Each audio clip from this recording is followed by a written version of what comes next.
Magandang gabi, Philippine Air Force. Narito ang magiging lagay ng panahon ngayong araw ng Biyernes, 23 May 2025. Sa kasalukuyan, tatlong weather system po ang nakakaapekto sa ating bansa. Una na dito yung Intertropical Convergence Zone o yung ITCZ na nakakaapekto sa Palawan at Mindanao.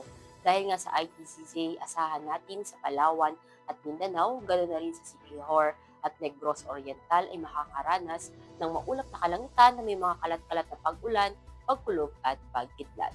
At ridge of high pressure area naman ang nakakaapekto sa extreme northern Luzon. Kaya asahan natin sa Batanes at Babuyan Island ay makakalanas ng bahagyang maulap at easterlies naman o yung mainit na hangin nagmumula sa dagat Pasipiko ang patuloy na nakakaapekto sa ibang nalalabing bahagi ng ating bansa. Kaya asahan natin sa Metro Manila at ibang nalalabing bahagi ng bansa ay makakaranas naman ng bahagyang maulap hanggang maulap na kalangitan na may mga pulupulong pag-ulan, pagkulog at pagkidlat.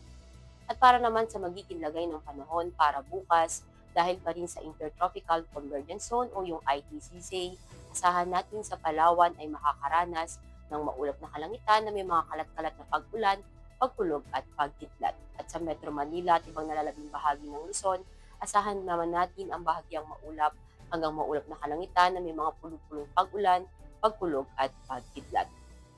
At sa Visayas naman, partikular na sa Iloilo, Mactan at Tacloban at buong Mindanao, asahan pa rin natin ang maulap na kalangitan na may mga kalat-kalat na pag-ulan, pagkulog at pagkidlat.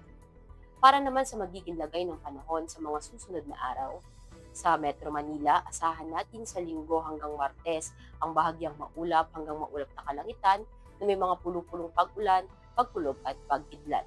Gayon na rin sa Cavite, Angeles, Lipa, Philippine Rice.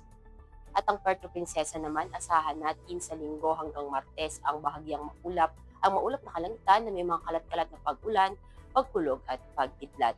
Gayon na rin sa Kalayaan Island at Davao. At sa Lapu-Lapu naman, sa Linggo, asahan natin ang maulap na kalangitan na may mga kalat-kalat na pag-ulan, pagkulog at pagkidlat. At pagsapit ng Lunes at Martes, asahan natin ang bahagyang maulap hanggang maulap na kalangitan na may mga pulupulong pag-ulan, pagkulog at pagkidlat. At sa Zamboanga, asahan natin sa Linggo at Lunes ang maulap na kalangitan na may mga kalat-kalat na pag-ulan, pagkulog at pagkidlat. At sa Martes, asahan natin ang bahagyang maulap hanggang maulap na kalangitan na may mga pulupulong pag-ulan, pagkulog at pagkidlat. Ang araw ay lulubog ng 1819 at sisikat bukas ng 0527. Para sa ating moon illumination, meron po tayong 10% decreasing. At para po manatiling updated sa lagay ng tatayan ng panahon, i-follow lamang ang Air Force Weather Center sa aming mga official social media accounts. At sa ngalan ng aming commanding officer na si Colonel Alvin John Pugador, PAP GSC, ako si Sergeant Ashley F. Limacolangan, Philippine Air Force, Weather Forecaster ng Weather Forecasting Department, Air Force Weather Center.